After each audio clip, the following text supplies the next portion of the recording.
Hello there everyone, it's Farmer Pete here. Hope you're all keeping well. Coming to you on the 10th of May. We're up in Miners Field, which is a field at the top of the farm. My favourite field to work in because the views are the best. Up there you've got the north coast of Cornwall, you've got the clay pits at St Austell there, you can see across to Carnmarth there, and then over to Four Lanes and Carmen Ellis over there. We've got two tractors working the field today. This is our first cut of silage for 2023. We like to be cutting silage really in the first week, 10 days of May, and it's been so wet the last 6 weeks that we were wondering if we'd ever get to cut it.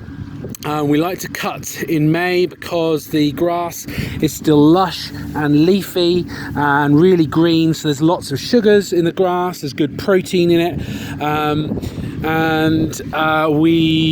to maximise the amount of sugars in the grass, we tend to cut after lunchtime so that the grass has had a bit of sun on it in the morning and it's been photosynthesizing and creating sugar in the leaves. So when we cut the grass leaf, we are getting a good amount of sugar in the leaf. You can see Paul there in the silver tractor with the mower behind. So that's our silver Lamborghini. It's a 90 horsepower 2004 tractor with a mower which cuts the grass in the first instance, and then behind the mower part is a conditioner. So you can see the grass gets chucked out the back. So here is the mower and there's the conditioner. So that uses quite a bit of horsepower. And you'll see Paul lift the mower, turn the corner, and then pop the mower down, and then you'll see the grass flying out the back, and that's the conditioner chopping up that grass a little bit and chucking it out the back. And then coming up on the left here, we've got Gary in the universal tractor.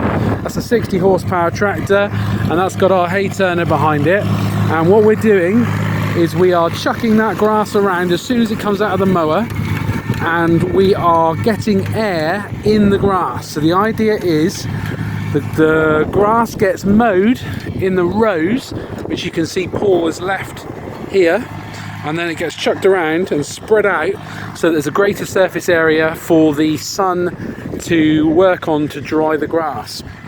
I don't know if you can see this, but over here where Paul started cutting the grass is a slightly duller green, but the grass that's just literally been cut by Paul is a brighter and more vibrant green, and it's a little bit damp, it's not wet. One of the reasons we're looking to cut grass early in May, apart from it being full of sugar, is that hopefully the grass hasn't gone to head. So you can see some of these grasses have gone to seed.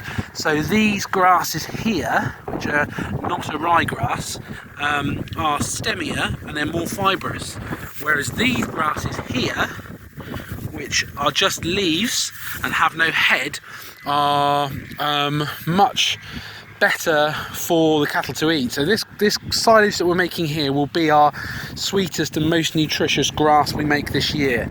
We're cutting it on a Wednesday afternoon.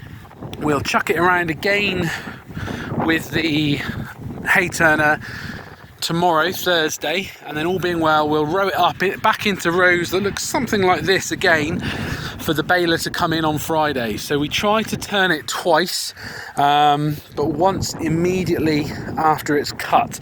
The other benefit of turning this grass immediately after it's cut is that any bacteria that are in the grass after it's just been cut are exposed to more light and air, which are two things that bacteria really don't like, to hopefully stop them from reproducing. One other thing I just spotted, you can see some of these grasses have red parts on them. So the grasses which have red roots are improved grasses, typically rye grasses. If you can see that group of 3 roots there that are all red, those are rye grasses. And another thing that marks out rye grasses is that the backs of them are shiny. I don't know if you can see that grass is a bit sheeny, whereas the other side of it, if I can actually show you that side of it, is more dull. Anyway, I better move before I get chopped down by a mower, and I will say cheerio, but wanted to bring you that brief update on the start of silage making for 2023. We hope we're going to have 3 dry days, preferably sunny days, if the weather forecast behaves, and then we'll hopefully bring you an update when we're doing some baling. Bye for now.